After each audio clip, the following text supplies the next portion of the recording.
पक्षनेत्यांनी विधान परिषदेमध्ये बेळगाव भागाला केंद्रशासित प्रदेश करावा अशी मागणी केली आणि त्यावरती तुम्ही निवेदन केलं, काय भूमिका मांडली शासनाची? खरं म्हणजे बेळगावमधील मराठी भाषिकांच्या बद्दल आणि सीमा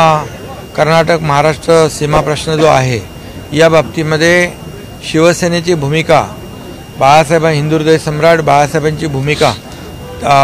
सुरुवातीपासून त्यांच्या बाजूची राहिली आहे आणि बेळगावमधील मराठी भाषिकांच्या मागे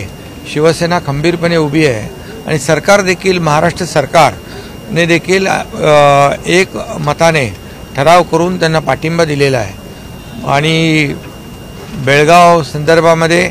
माझी भूमिका देखील जिव्हाळ्याची आहे, कारण 1986 साली जे आंदोलन झालं त्यामध्ये देखील सीमा आंदोलनामध्ये मी बेळगावच्या तुरुंगात देखील होतो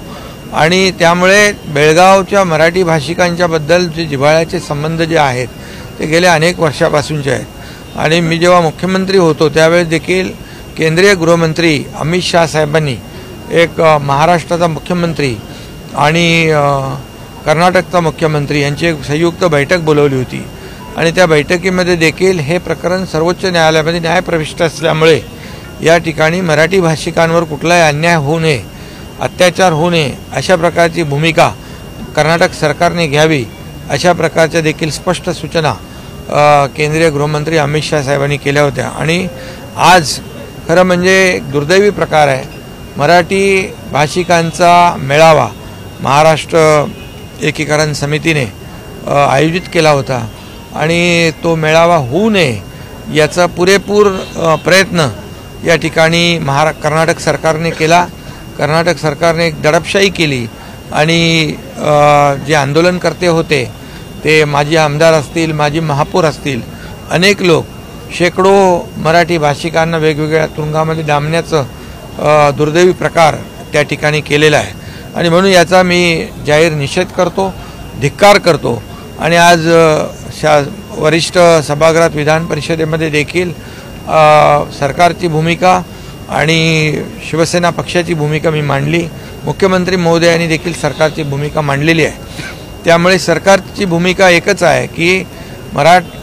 कर्नाटकमधील मराठी भाषिकांच्या पाठीशी महाराष्ट्रातली 12.5 कोटी जनता पूर्णपणे खंबीरपणे उभी आहे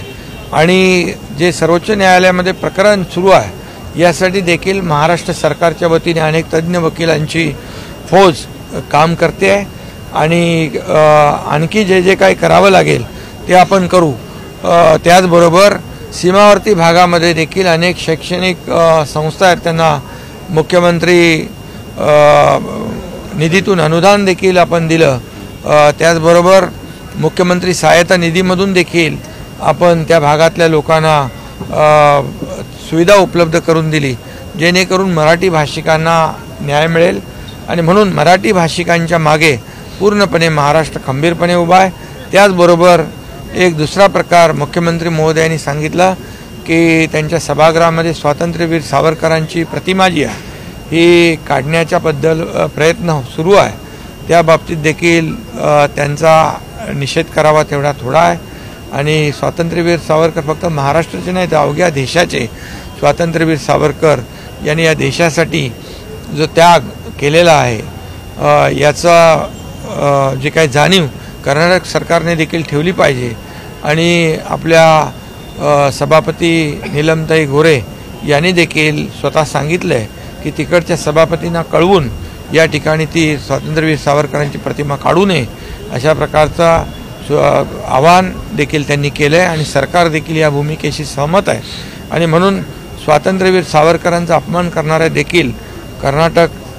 सरकारचा मी या ठिकाणी धिक्कार करतो, निषेध करतो.